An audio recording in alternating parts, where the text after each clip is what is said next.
I remember another one where I had to make a decision that could have cost me my job.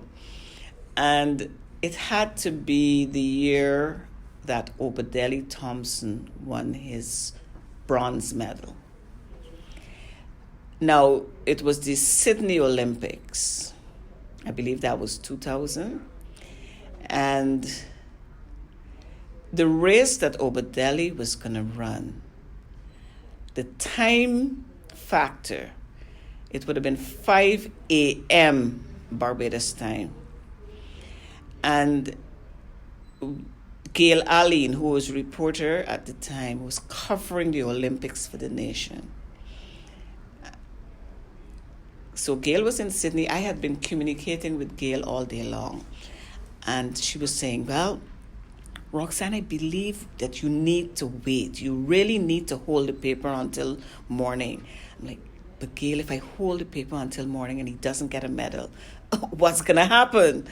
She says, well, I don't know, but I think he's going to get a medal. So I figured, hey, this is beyond me. Let me go discuss it with my boss at the time, who was Harold Hoyt. So I said to Harold, I've been communicating with Gail, and she thinks Oba's going to medal. I think we need to hold the paper. He's like, hold the paper? No. So I came back outside, spoke to Gail again, and I went back into him. After I spoke to Gail, Gail was like, Roxanne, that's why I'm here. That's why I'm here. He's going to medal. You need to hold.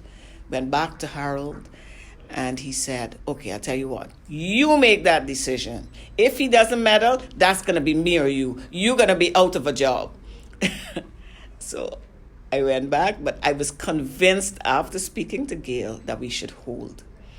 Harold locked up his office, I remember that night, and he left. He says, I'm leaving you in charge. I'm going home. We'll see what happens tomorrow.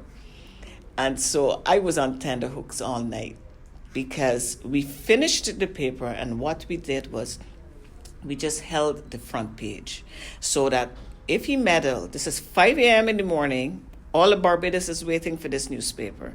If he medaled, all we were going to do is bring a photograph and a small story.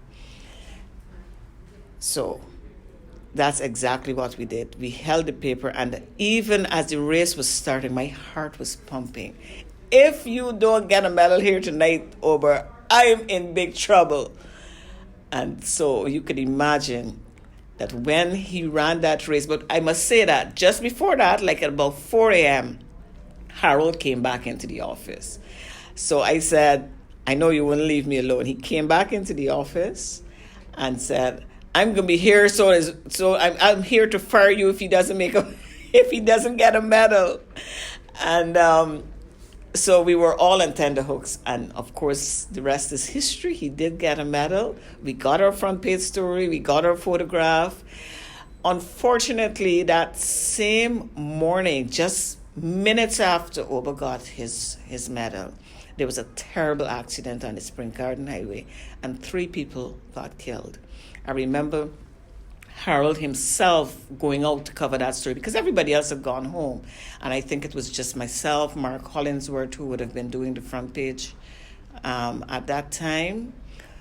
And perhaps people in pre-press who were just waiting for that one page. But there was a terrible accident. 3 young people lost their lives. Harold himself went out to cover that story and came back. So I remember we had Ober on the front page and that terrible accident on the back page. So it was really a bittersweet morning for us.